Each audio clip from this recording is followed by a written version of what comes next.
welcome to Mott MacDonald's podcast, Nature Positive, The Inside Story. In this podcast series, our host Julia Baker will be talking to industry leaders and experts about nature-related policy, advisory, law and much more. In today's episode, Julia sits down with Nick White and Katie Gowers to discuss the behind-the-scenes into the making of mandatory B&G. So don't forget to subscribe and, most importantly, enjoy this episode. Katie and Nick, welcome to our Nature Positive, The Inside Story podcast. It's lovely to have you. Thank you for joining us. Thank you for having Katie, us. would you like to introduce yourself? I'm Katie Gowers. I'm the policy lead for the biodiversity metric in Defra. Nick. I'm Nick White. I'm a principal advisor for net gain at Natural England. Katie, what is mandatory net gain? The big question. So biodiversity net gain is an approach to development and or land management that aims to leave the natural environment in a measurably better state. So what that means for mandatory B&G policy is that developers have to demonstrate that they're delivering a 10% gain in biodiversity associated with their planning permission. So that's calculated in accordance with the biodiversity metric, which is the area I lead on, and that's used to assess the biodiversity value of the development pre and post development using habitats as a proxy. And so they have to demonstrate a 10% gain. If they can't do that on site, they also have the option to buy off-site units from landowners. So they're creating or enhancing habitats and selling those units on the market. And I guess the important thing to note for B&G is that significant on-site enhancements and off-site enhancements need to be legally secured for 30 years with a habitat management and monitoring plan in place, which essentially details how they're going to meet their habitat targets with action on the ground. Right. So most developments that need planning permission, it's about following the biodiversity gain hierarchy, so avoiding, reducing impacts and loss, and then creating wildlife-rich habitats. And demonstrating that through the biodiversity metric. Yep, exactly. And they have there's a condition on their permission, meaning they have to submit a biodiversity gain plan, which essentially details all that information. So just showing how they've met their gain requirement. And it's a fairly new policy. So it commenced in February for major development and then in April for small sites. So we're just over 6 months in. And we've started to see the first developments come through, and we've also seen the market start to scale up. So there's a biodiversity gain site register that Natural England leads on. Yeah. And at the moment, at the time of recording, there are 11 sites on there, equating to about 250 hectares of land, which is now dedicated to habitat creation and enhancement. So exciting. Again, under 30 years. Yeah. Okay, let's go behind the scenes because I'm just fascinated. How does mandatory net, so what was your role in making mandatory net gain come to life?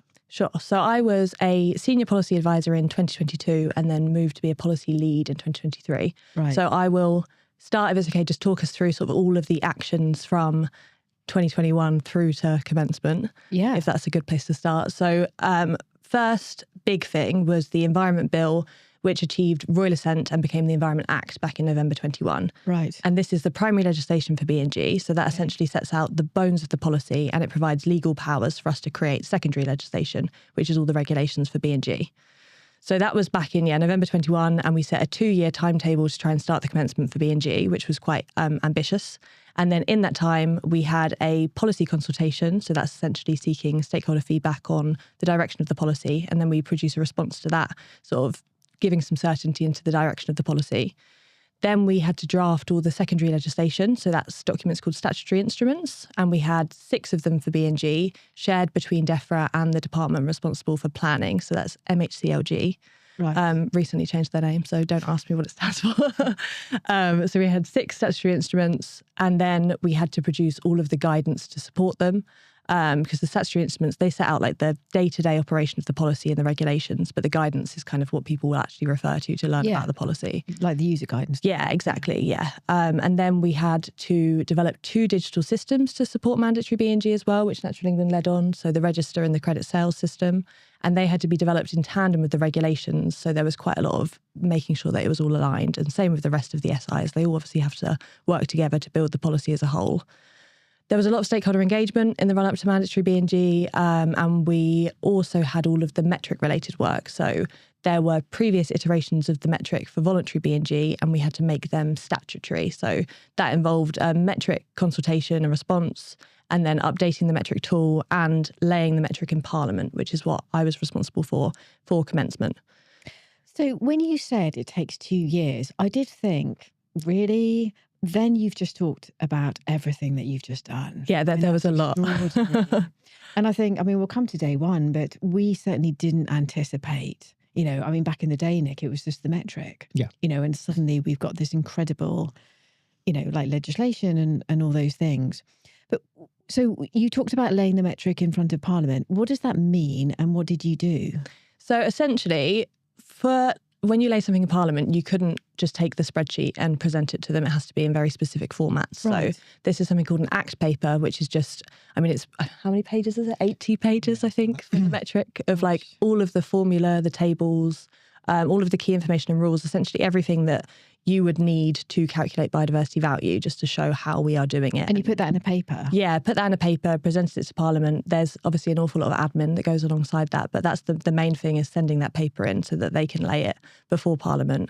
And there was some careful sequencing as well, because you have to commence certain provisions before you can do that, and you have to do that before you lay the other regulations. Gosh. So it was fun. Yeah. Did they understand it? Yeah, you have people looking at it who are experts for ministers as well as, and then it gets presented to Parliament. So they do a bit of translation. Yeah. And take us through that. So you did the paper, you did the 80 years, you laid it before Parliament. Do they talk about it? Do they give you the thumbs up? For the ACT paper, no. So you just have to lay it before Parliament, and then it just gets essentially printed on a little website to say that it's been laid. But for the regulations, there are two types of statutory instruments. So there's affirmative and negative SIs. Right. For negative, you just lay them, and as long as no one objects, they can pass into law. For positive, for which I think we had 2 for BNG, they are debated. So there was a debate before commencement. Right, okay. Was there a pivotal moment that really shaped what is mandatory BNG now? So I think, BNG started back in 2012 with the offsetting paper, and it's been developed for, 12 years now. So I think there's probably been so many pivotal moments over the years with so many different people feeding in. Like, we've got some brilliant stakeholders. So I think it's been a very long time that the policy's been shaped. In terms of me personally, the pivotal moment definitely felt like when we had laid the metric and the regulations and we were able to communicate commencement date, and it was suddenly real and very exciting. Yeah, definitely. So yeah, that was probably mine. Yeah. And what was the greatest challenge? Because at that time, there was COVID. There was, and Brexit and everything like that. It wasn't just BNG. So from you personally, what did you find the greatest challenge? Yeah, I think just that. Post-COVID, there were so many different priorities being juggled as a government. And as I just laid out, there was quite a lot of actions we had to take. So it was just the sheer amount of stuff we had to do, and the sequencing of it was probably the challenge for me. So it was, just workload was quite intense for a while. I can't imagine your to-do list. Yeah, it was, scary, lots of red and underlining. And Nick, what was your role during that? So I've been involved with what's become mandatory biodiversity net gain before Katie kind of was getting involved on the Defra side. So there was a period after the pilots that Katie referred to where industry was really in the driving seat, if you like, in terms of taking forward different approaches to how you might calculate nature and look at developing an approach to leave a positive outcome. And my role became within Natural England, looking at, actually, there's a real opportunity here. This is something that industry is embracing positively, is looking to try and take forward. There was no thought of legislation at all at that point. That was still, the idea of legislation felt like a dream, if you like. I remember, I don't know if you remember, we were on our way to one of our trainings, and we said, wouldn't it be, no. It's just like, exactly. We came up to that, maybe it could be mandatory. No, that would never happen. Exactly. So I was in a position, so I was working essentially on my own at that point in time within Natural England. Like team of one. And it was trying to understand, what could Natural England hopefully usefully do to try and help move this forward. And what had started to happen was the initial work had been done on what was still a paper document as a biodiversity metric, and then various organisations began to try and interpret that and create a kind of an actual calculation tool from it. And you began to get a multiplicity of approaches emerging. So one of the things I thought would be potentially quite useful that Natural England could help to try and do would be to nudge people towards a more standardised single metric, because one of the lessons from carbon was having a multiplicity of metrics didn't really help. No. But then equally, there was the whole question around, well, what does good practice look like for biodiversity net gain? So there's work that I was really keen to support that you'd kind of taken the lead on in terms of the industry best practice principles, but then looking at what might a standard for biodiversity net gain look like as well, and initiating a discussion with the British Standards Institute with what ultimately a few years later became the British standard for biodiversity net gain. So it's still very much in the space of there wasn't going to be any legislation, but there's something here that we can do to support an initiative that's come from the development sector and help to try and make it more mainstream. It's interesting, though. I think you're right. It did come into the development sector, but the origin was the offset pilot. Yes. And we talked about so important the way that didn't work in that sense, but left us with that biodiversity metric. Absolutely. And to me, it was a real lesson in never believe that something hasn't worked, because you may be surprised by actually there's an element of it that really has worked.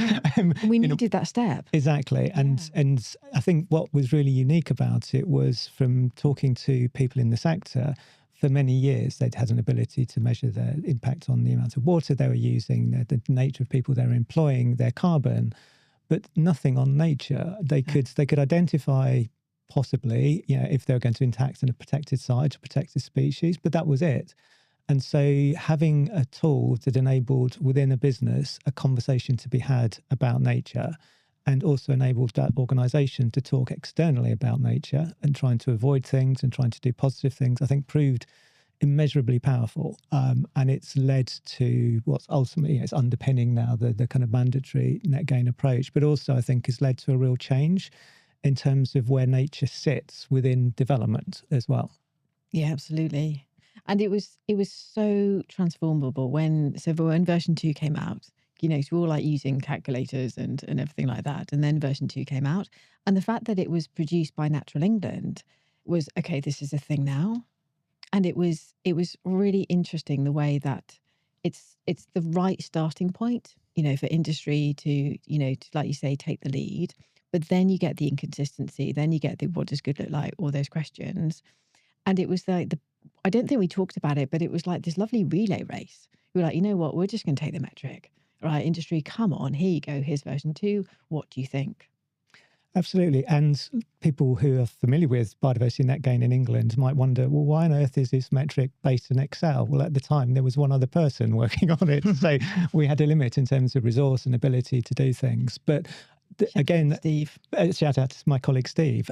But then a real positive of that is that it meant that we had to socialise everything. We had to want to work with others as well, to engage developments, engage planning authorities, engage academics, ecologists, etc., to say, how can we work with you and how can you help us to make this thing better over time? And so essentially over a period of not that many years in the end, you had a version 2, a version 3, a 3.1, a 4, and then finally the statutory one that's the basis of the legal requirement.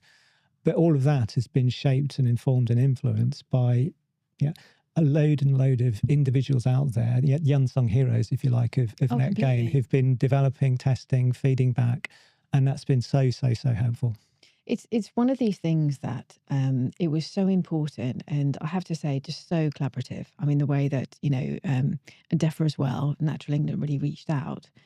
The trickiness was the change in the metric, and I think that was important to note. It wasn't, but you've always said, look, if you're starting with version 2, just continue that version. Yeah. But I would rather take that relatively short amount of time to have that collaboration, to have that discussion, to what we've got now, which is the statutory metric. Yeah, absolutely. And I think it helped to identify, things that clearly needed improving and from some of the earlier versions. Yeah. It identified things that were missing from some of the earlier versions as well. And one of the things that I think is really critical going forwards with the statutory metric, and I know government are committed to this, is to say there needs to that process needs to continue, not necessarily at the same frequency as happened before, because that would drive everyone mad probably. But there needs to be an ability to continue to update, to kind of a feedback loop essentially, to say what's working, what's not working, what can still be improved on as science and our understanding about the natural world improves. Katie, where were you on day one? I was in the office, I think, from memory. Yeah, waiting for the excitement. I think I went for a drink with colleagues afterwards. 12th of February, day one. Yeah, I think so. Happy BNG Day messages. Yes. And they brilliant. Many LinkedIn posts. Nick, where were you?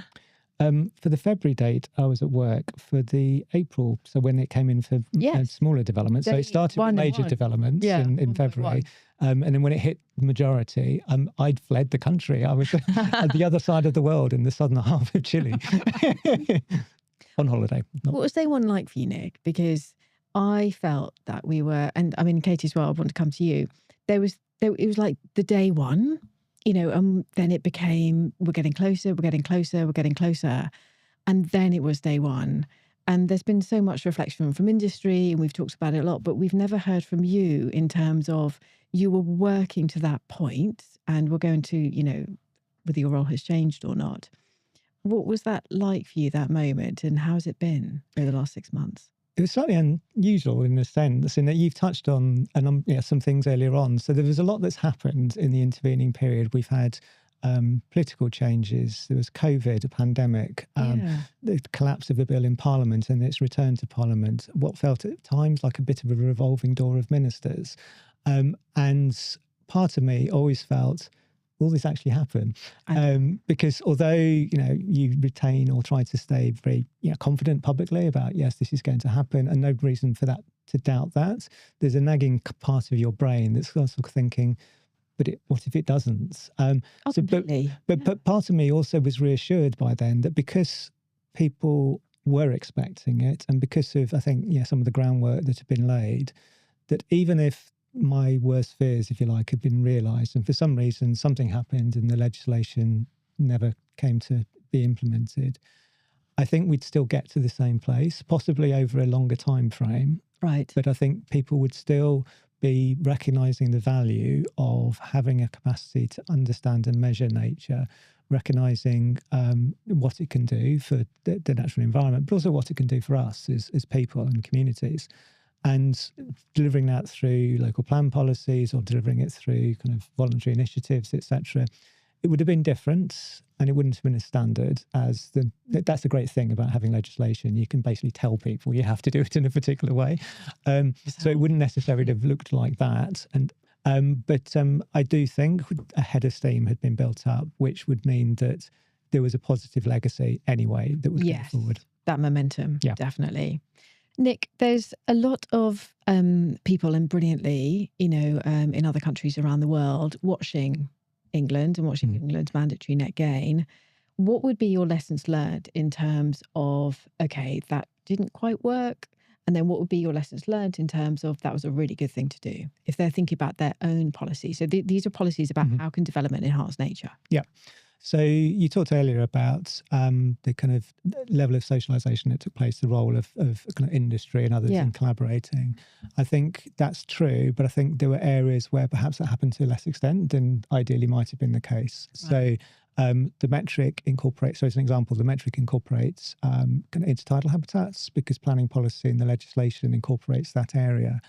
In fairness, that came in quite late in terms of, so we hadn't done much engagement with that sector prior to the legislation being first tabled.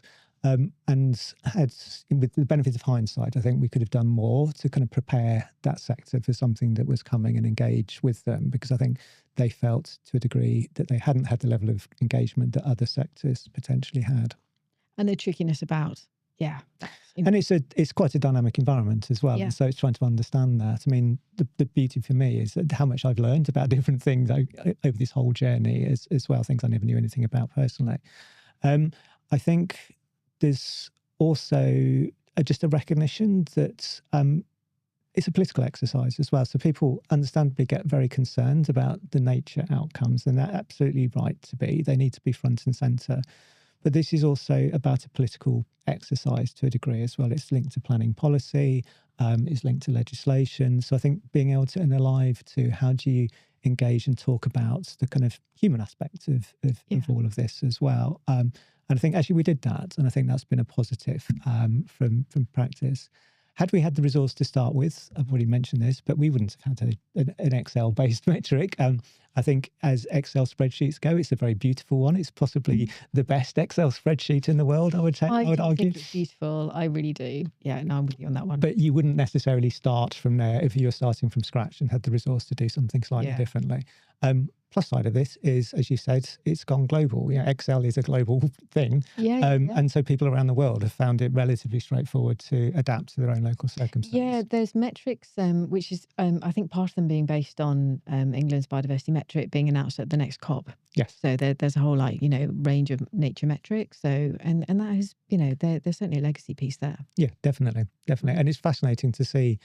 We've been trying to plot kind of where it's gone around the world as well. And there's, there's a planning authority in Saudi Arabia, there's governments in Nigeria and elsewhere, all kind of asking for versions of essentially what was a metric developed in England, but obviously adapted for their own local circumstance.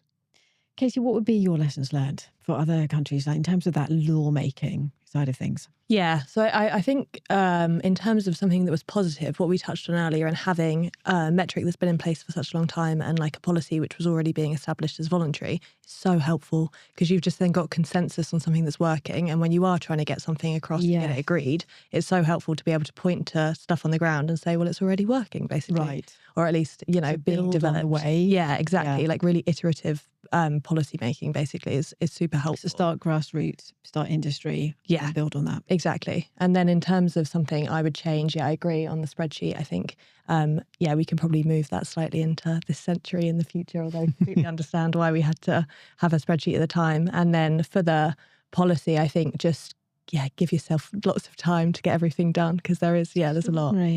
It's really tricky though, because I think we don't have the luxury of time not to act. Lawmaking does take time, and the debates and the public consultations, which are equally as valid as working through that. So I think actually, all in all, that 2-year mark, any longer, and there's a real trade-off. Yeah, exactly. I mean, just, it was like, felt like we were working up to the roller coaster ride, and then, versus you can't rush it and get it wrong in that way. Yeah, 100%. And there is some annoying stuff when you're making something law, because you don't really have flexibility in the same way. So you do have to change certain elements to make sure that it fits within this legislative sort of backing. So there's some things where I wish you could make the law flexible, but unfortunately there's no way to do that. I remember actually we're in a call, and when we had the draft statutory metric, I went through the user guide and downloaded where the musts were, because I knew that was going to be have a statutory law basis. Yeah, because it's in the user guide for a statutory instrument, it's that law. And there was something like, I don't know, like 20, 30, something like nearly 30. And then when the actual user guide came out, it was like, that had been trimmed down. Yeah. What's the legal basis for that? Careful check of all of the musts. Yeah, no, exactly. And to me, that's a really interesting lesson as well, is the role of legal professionals in the whole process as well, because you can write policy, and you can engage in that whole process and think, actually, we've got this right. We understand each other. But then when the legislation itself gets drafted, and has that actually transferred across into the actual text? So there's things where, and I think this is probably true of every piece of legislation that anyone's ever drafted, where people have been working on the policy around it, and then have come back and realised, oh, actually, the legislation doesn't quite say that. So, exactly. That editing. Yeah, I mean, it's almost the way policy works. You have your primary first, and that gives you your powers, but you don't know all the detail then. So then you come to draft a secondary, but you can only do it within the primary, but you might not have known exactly what the policy was going to look like at that point. So it's, basically we just want to change the way that the law works. and that was a real challenge, actually, for colleagues involved in developing the register. And I know, Katie, you were working on the time as well, because as you said, you had the primary legislation, but the secondary legislation that is going to govern and decide what the register has to do or hasn't been written or tabled.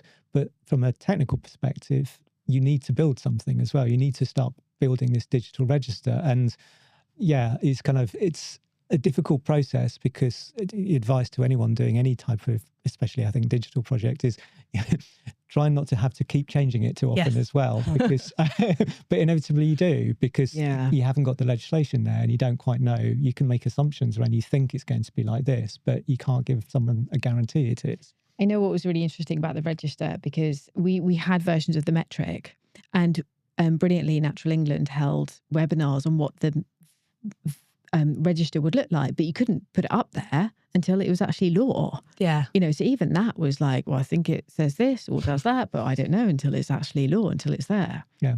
And I think, it came as a surprise to me. I don't know for Katie, but the hope had been that things would go live ahead of commencement as well, so that information could go on it, only to discover legally that wasn't possible. I remember when you told me that, and I was like, God, of course that makes so much sense because it's not your law yet, but can we not see it? Like, no, you're going to get it day one. Yeah, definitely. Katie, what does successful B&G look? And I'm talking about mandatory net gain. What does successful mandatory net gain look like to you? So I think, it sounds obvious, so I'll explain it, but it's all about meaningful gains. So by that, I mean ensuring that there's expert ecological advice supporting plans to make sure that you're proposing habitats that are suitable in the local context, or for a development site, obviously not proposing habitats that are incredibly sensitive to humans, as an example. And then making sure that's effectively secured as well with adaptive management in place. And I think I mentioned this on every webinar, but it's a 30-year agreement. There's climate change to consider. I think we really need to be thinking about how this might change the context of the site and working in mechanisms to fix that if management isn't working as intended. So I think that on the ground sort of change is going to be, really key to consider.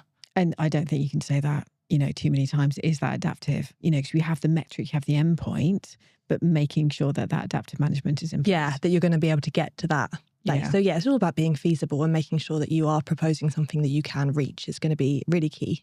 So successful mandatory net gain, meaningful net gains on the ground. Yes. Nick?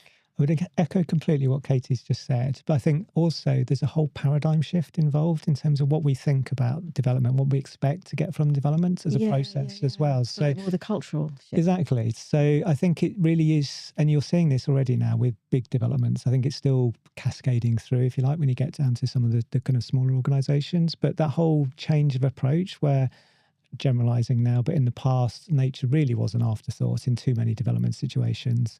Ecologists would be brought in at the last minute, very little scope to do anything. It would get approval, quantity a quantity surveyor would value engineer a lot of what was in out again, and then no one would think about that long-term management and maintenance. And now you're putting nature right at the start of a process rather than at the end of a process. And I think that's completely flipping what we expect from development for the good. And to me, it is the start of a process. So we've got the legislation in place now. I think make sure we don't think that it's job done. It's job started, if you like, as well. And there's a lot more to do and a lot more scope to kind of further improve things. I think it's such a lovely way of putting it, because you're right, there's like a spectrum of success. There's absolutely the spectrum of, the net gains and what's important for biodiversity, but it's the shift that's happened. And no academic research could possibly capture what we're living through. I've just seen this time and time again. I mean, early on, we would get a feasibility and someone would say, please do a desk-based study and, what do you think net gain is? Which we would be delighted with. Like early on, they're thinking about net gain. We'll pop on open source data, make some assumptions. I can see a woodland. Now, people want more of an answer. And we're actually getting commissioned to do surveys really early on because they actually say, no, that's, what do you mean you've had to assume the best biodiversity on site? What if it's not? And it is really, really shifting. And we've still got to get to that place when biodiversity net gain is the heart and the lifeblood of decision-making and development. But it is shifting the conversation earlier already. Absolutely. And I think it's really critical, though, that you talked earlier about the kind of working in partnership with others. And I think B&G has been a fantastic example of that collaborative exercise. And continuing that as well, because everyone has a role to play in this. It's not, be you an ecologist, landscape architect. Equally, if you're the lawyer, if you're the person doing the finances, if you're the planner, you all have a role, and your role is shifting in all of this, and we can all learn from one another as well. Yeah. And it's just continuing that kind of sense of collaboration, I think. So when we talk about successful biodiversity net gain, who is responsible for what? Katie? So I guess on the ground, it's industry, right? In terms of, as I said, about expert ecological advice, making sure that's all happening, then that's going to be really, really key. we are obviously responsible for the policy, and we'll have feedback measures in place to make sure that if there are emerging issues, we can work on them. And I think we've got really good relationships with lots of stakeholders for B&G, and it's really helpful that people through different channels can just raise issues and we can sort of log them and work on them. Even more now with social media. Yes, definitely. Yeah, LinkedIn all the time. So yeah, there's definitely that element of it. And then obviously you've got the local planning authorities who are responsible for basically going through the planning process, making sure that the game plans are appropriate and doing their sort of responsibilities in that area. And I think it's such an important discussion because there's so much talk about, and rightly so, worried about local planning authority resources. That's not just B&G, that's, a general discussion, monitoring and enforcement and all those things. But I think whenever someone says, I'm worried about this, it should be who is responsible for that. And you're right, industry has a role to play in terms of competencies with ecologists, data standards, things like that. Nick, where do you see that map in terms of who's responsible for what? So in some aspects, it's quite clear in the sense that there are bits of B&G where certain organisations have a clear responsibility. So, for example, Natural England is responsible for running the register. Yeah. However, it's not responsible for what is on the register. That's the landowner and the planning authority making sure that actually what they're proposing is sensible, etc. So to some extent, it's unpicking some of those relationships and responsibilities. I also think it is 30 years as well. So people understandably very quickly kind of jump to questions around, well, how do we enforce on some of this? But enforcement's a failure at the end of the day as well. It's meant that something hasn't happened. And how can we step in early to avoid people having to enforce against people as well? That's such an interesting thought, because everyone's saying who's going to enforce this? But you're so right. If we're relying on enforcement, we haven't got the point. Yes. Essentially. I mean, there is a place you ultimately always need something there to say, if you don't do this, there is a consequence. But if that's your sole approach to things, then I think you're setting yourself up to fail, because what the real opportunity, and Katie talks about the importance of adaptive management and things like that. So B&G requires that you provide updated reports back to the consenting body on a periodic basis. It requires that you have a habitat management plan that's in place that, again, is speaking of adaptive management. There are plenty of points in that journey to say, actually, things aren't working quite as we intended. What do we need to do to get back onto track here? Yeah. There'll be circumstances external to you that potentially, some of which you have control over, some of which you may have no control over. But if everyone just waits for 30 years and then says, oh, it's all gone wrong, we've wasted 30 years. So. Yeah, and I think it speaks so importantly to your point about the cultural shift, and B&G so much more than just, is someone enforcing it? And that absolutely is part of the question, but it's more about what are we doing here? We're changing development versus nature to development underpinning the enhancement of nature, because that's what we need to survive as a society and not have that monitored. There is increasing noise and discussion about the I guess, are developers saying, I'm exempt from biodiversity net gain? And I just want to touch on it because that's very current at the moment. And I think it comes back to the point about who's responsible for what, because there's absolutely a role for training up, not just your LPA ecologists, but your validation officers and things like that. Nick, just to touch on, there's recently been updated guidance about exemptions. Yeah. So where can people find that? So a really useful document to understand how net gain works and how it interacts with the planning system is the planning practice guidance that's published by MHGLG on biodiversity net gain. And it sets out, there's separate specific guidance on exemptions, but it also talks about exemptions as well. And one of the challenges that was raised was a concern around exemptions. So there is an exemption in place for some custom and self-build developments, and also developments below a particular size threshold with it in terms of their impact on nature. Yeah. And the issue for custom and self-builds was that previously people hadn't really had to say very much about whether they were a custom and self-build project or not to a planning authority. So there was a confusion amongst some planning authorities around, well, what does it mean to be a custom and self-build? What do you need to do to evidence whether you are one or not? I wouldn't know, to be fair. No, but actually, as is often the case, there was previous guidance that had been issued in another kind of context as well. So what the PPG has helpfully done is just highlighted that as well. So it's drawn people's attention to what's already out there, which people previously didn't really need to pay much attention to, but it's actually really helpful in terms of understanding whether this exemption applies or not. On the de minimis, we're keen to get more evidence if this is an issue or not. Can you just explain what de minimis? Yes, sure. So it means that if your project is impacting a habitat of less than 5 meters squared, if it's area, or 5 meters in length, if it's a linear thing, then provided it's not a important habitat, then you don't need to have to deliver biodiversity net gain. So you could have 2 hectares, but develop on hard standing and not impact any habitat. Potentially, yes. But it's loss or deterioration, isn't it? Because I think people think it's direct loss, but it's loss or deterioration. So it's impact. So for all of the regulations, it's impact measured by the biodiversity metric. Yeah. So if there was an impact recorded in the metric, that would count for de minimis. So if the metric can accord direct loss, but also can record a decline. A reducing condition, yeah. So as long as you have, it's less than 25 meters squared area. Thank you for clearing that up, because I think a lot of people think it's just direct loss, but it's not. It's what's impacting the metric, which can be a declining condition or type. Yeah, and it is good practice. If you're in doubt, basically submit your metric as well, and that will help clarify the situation.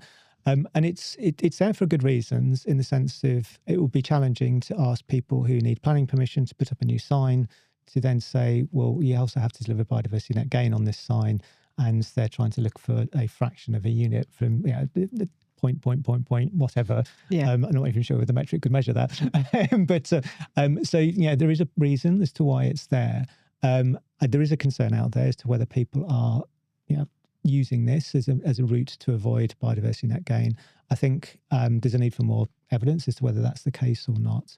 But I think also to people to recognition that, going back to what we were saying earlier, biodiversity net gain has started. It is 6 months in, but it's only 6 months in. I know. And it's planning authorities, everyone is trying to understand and get to grips with it. So I think there is a real danger that we sort of pile on as a kind of, oh, you're doing it wrong, you're doing it wrong. Yeah.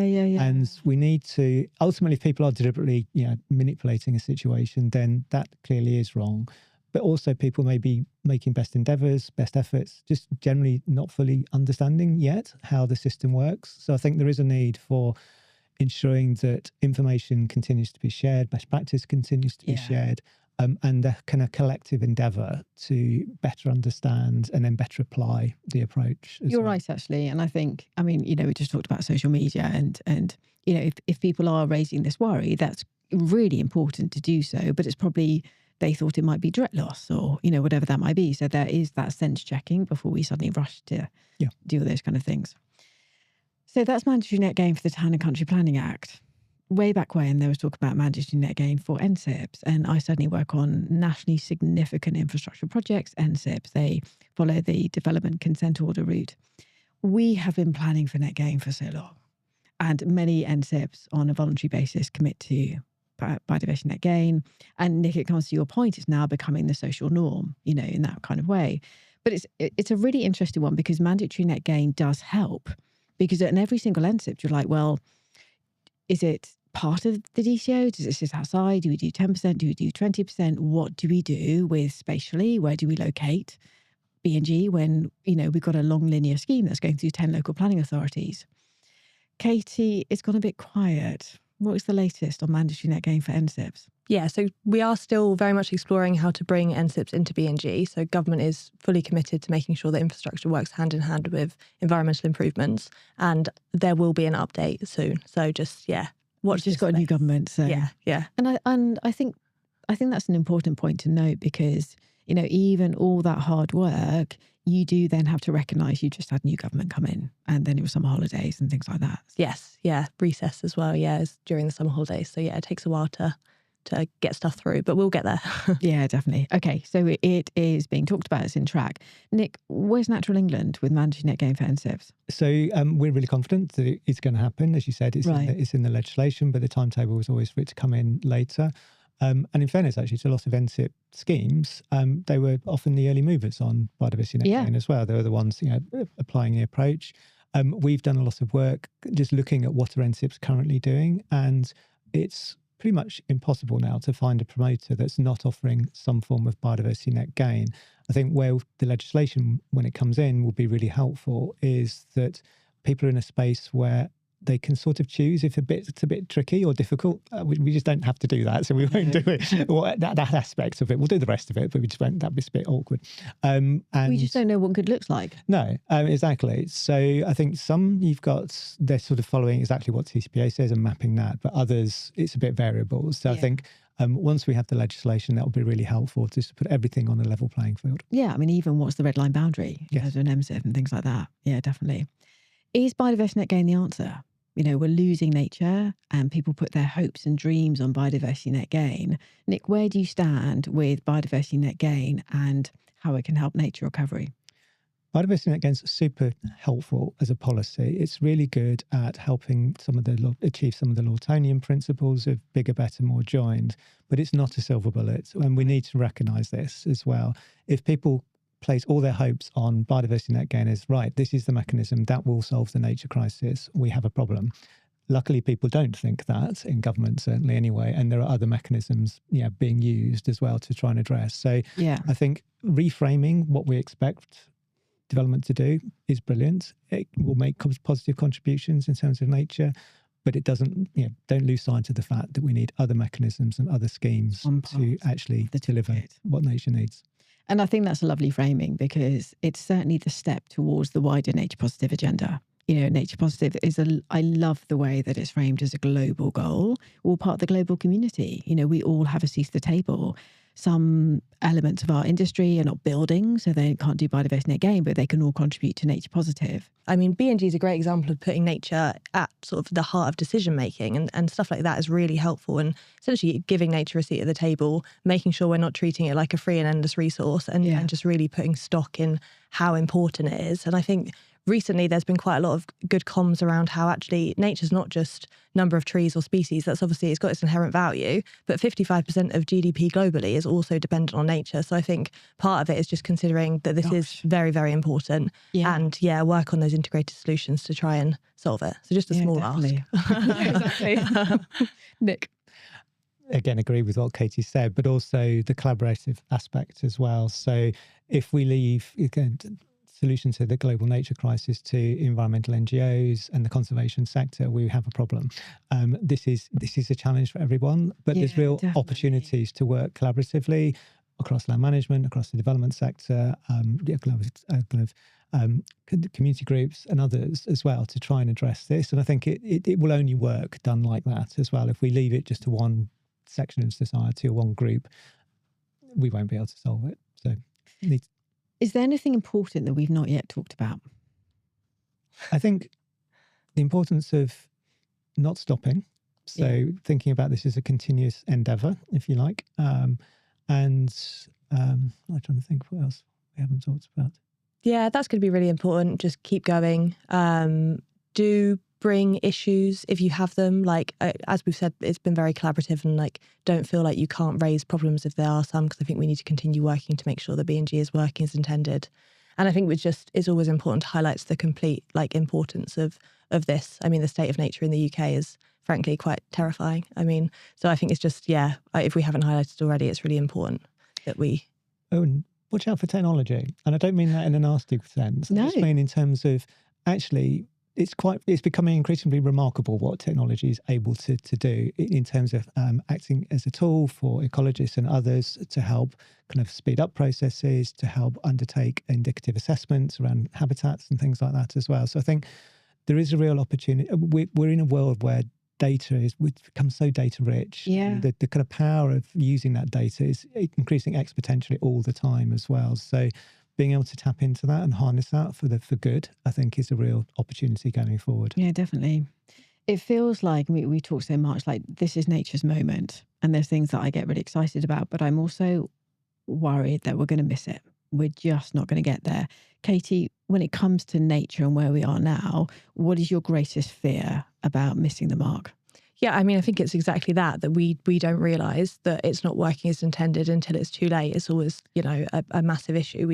We've lost, I think it's 97% of our species-rich grasslands in our country 40% of species are in decline. Like, it's very, very important that it does work. Yeah. So that is the overarching fear. I guess to mitigate that with some positivity, as I mentioned, we do have those feedback loops in place so that we can work out what the issues are and work on them. And we've also had B&G as a thing for a very long time, so we can already see some great examples of how it is working. But yeah, the fear is always, that it's not enough or not quick enough. And yeah. Definitely. Nick, what do you worry about? I think along those lines, and also just the the speed of political processes as well. We have quite fast electoral cycles. Politicians get concerned about issues that happen to be quite prevalent at the time, whereas the kind of decline of nature it's ongoing and it's steady and it's going through different administrations. And so it's being able to think much longer term about, actually, we can't keep thinking in short-term cycles about things, because it will take a while for things to recover. On a positive note, though, I am always amazed by given the opportunity, the resilience of the natural environment as well. And I think that's, to me, is the hope in this as well, that yes, the situation is bad, but given the right set of circumstances, it's not recoverable. And all these sites on the register. Yeah, definitely. Yeah. Katie, who is your role model? So, I mean, there's so many fantastic role models that every day you're inspired by people you work with. There's so many passionate people in government. I probably won't give an individual shout out. In terms of why I ended up in my career, I'll give a shout out to my dad, because he took me out on walks before I could walk, because he's an avid bird watcher, and I think really inspired both me and my sister to go into quite environmental roles. So yeah, shout out to Dad. Shout out to your dad. What's his name? John. Shout out to John. Nick, who is your role model? Well, firstly, credit to John. Who's my role model? I find this a really difficult question to answer, in a sense. Why do you find it difficult? Because there's lots of different people who I admire. You, for example. I think I've always, we've worked together for many years now. But no, I've always admired you, the way you work, the way you engage with people. There are others that we've worked with as well that inspire me. I find nature itself inspiring, and we were talking about before. So things like, so I live in a very urban area in London, and I'm always inspired when I'm working through a essentially quite concrete environment in some parts of the city. And you've got bits of nature that are constantly trying to reclaim it as well. And I just think that, to me, is inspiring. To follow Katie's theme, I guess, I personally got inspired by nature many years ago when I used to go fishing when I was young. And I was a rubbish person at fishing. I very rarely caught anything, but I liked the kind of sitting there and just... Very peaceful. Yeah. And just is that period of time where, I imagine it's the same if you're painting or something like that as well, where your brain quietens down and you start to notice what's going on around you as well. That's what I really liked about that. So.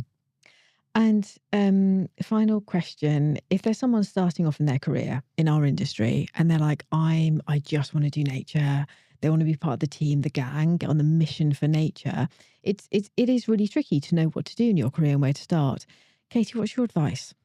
I think first would be, if you do have that passion, absolutely go for it, because I think you can learn whatever skills you need, you can get experience, but that passion is going to make you so good at your job. And if you have a rubbish day, you at least know that you're doing it for the right reasons, and you do feel quite inspired. So true. And then on a practical level, I'd probably say read everything, keep up with legislation, like listen to podcasts like this, watch webinars, because trying to understand the wider sort of holistic picture of environmental change is really important. And there are so many exciting things happening in sort of environmental legislation. So just keeping on top of, I mean, it's hard, but keeping on top of it all is really helpful. Yeah. That's why we don't sleep so much. But it's a really good point, because I think it's such a fast moving space, and even the careers are changing as well. Yeah, exactly. Yeah. Nick, what's your advice for someone just starting out thinking, I'm here, I want to do nature?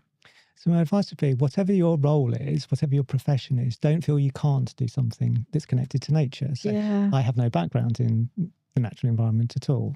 Academically, I'm a historian. I've worked in different sectors, but I've been involved with biodiversity net gain for a while. So I think about how you can surround yourself by people who know what they're talking about and soak that in, and then think about how you can apply it in your own particular way, whatever your role happens to be. Both within the day-to-day of your work, but also in terms of how you're talking to others in your wider circle, be they contractors, clients, your family, whoever as well, because not everyone may be as passionate about nature as you might be, but there's things about nature that they can connect with, and you can help them connect with them as well. And it's just finding where those connections are and then building on that. And that will be different depending on who you're talking to. Katie, Nick, thank you very much indeed. Thank you for having us. Thank you. Thank you. Yeah, it's been a pleasure.